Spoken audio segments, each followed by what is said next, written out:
Assalamualaikum warahmatullahi wabarakatuh.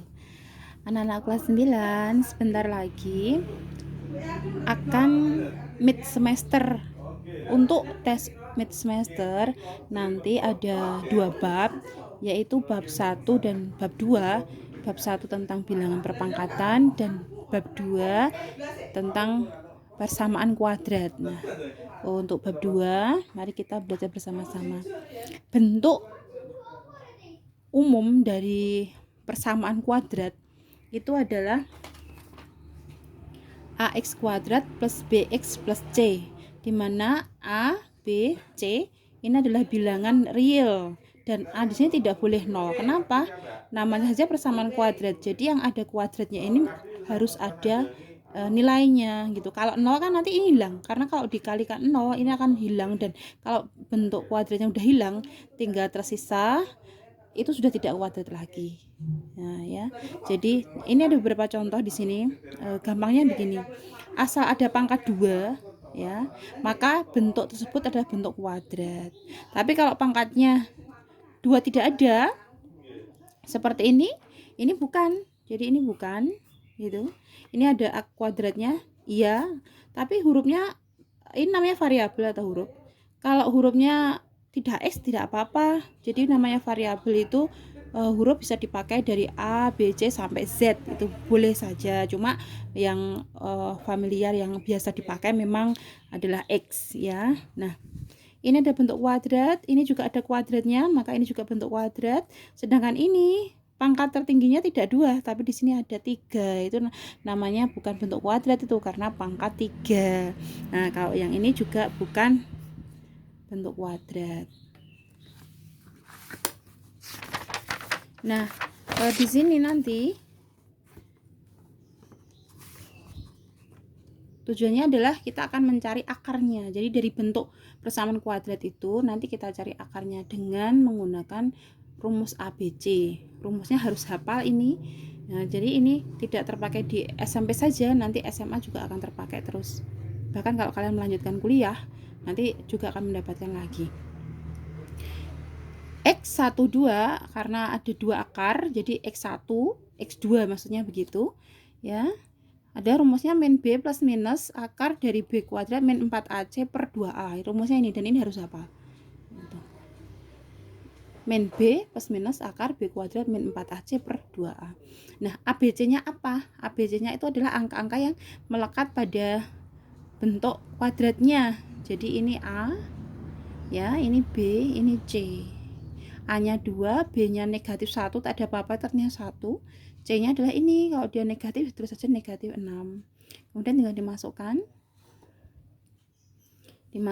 min B, minnya tulis lagi, B-nya dimasukkan negatif 1 sesuai nilainya, plus minus B kuadrat min 4A masukkan, C masukkan. Ini adalah proses perkalian, jadi titik aja itu adalah proses perkalian per 2 kali A. Kemudian dihitung, negatif jadi positif, ini dikuadratkan positif. Kalau ini negatif, ada negatifnya akan menjadi positif, ya, karena dikalikan. Sehingga ini angkanya biasanya pas, angka-angka kuadrat yang bisa dicari akarnya. Nah, ini ada penjumlahan, ada pengurangan. X1 nanti dijumlahkan, X2 nya nanti dikurangi, seperti ini.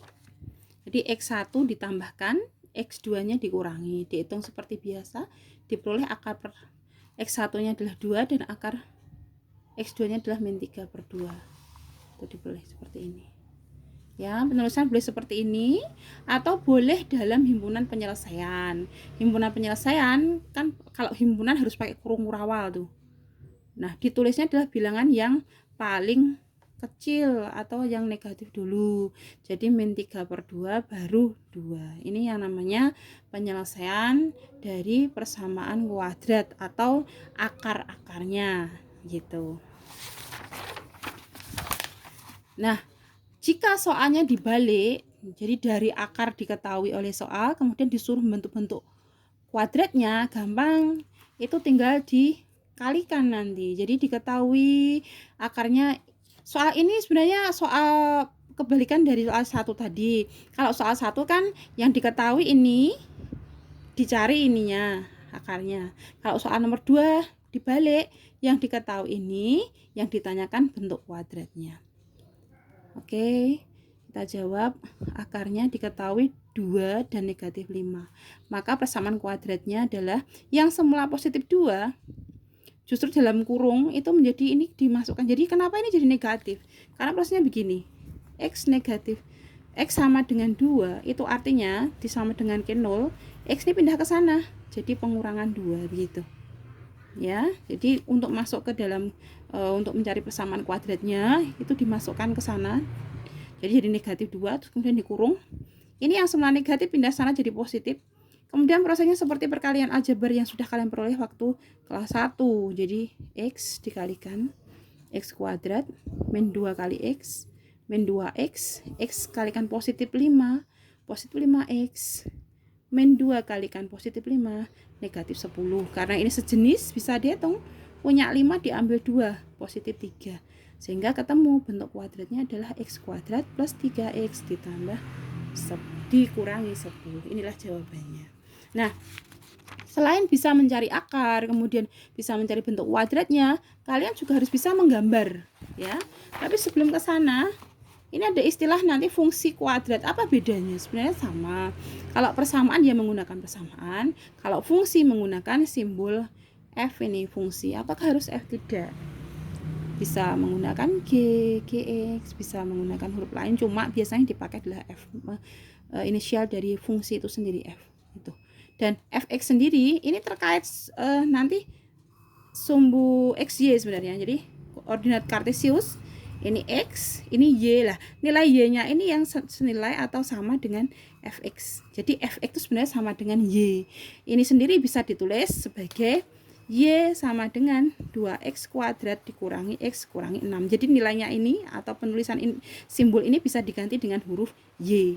Nanti kalau sudah dibuat gambar grafik, x-nya variabel x, sedangkan y adalah sama dengan fx. Gitu. Bu Ika punya soal di sini. Contoh soalnya adalah ini. Nah, perintahnya mencari titik potong, sumbu simetri, titik optimum, kemudian gambar grafik. Sebenarnya langkah A, B, C ini misalkan tidak ditanyakan pun, misalkan pertanyaan soal cuma minta gambarkan gitu.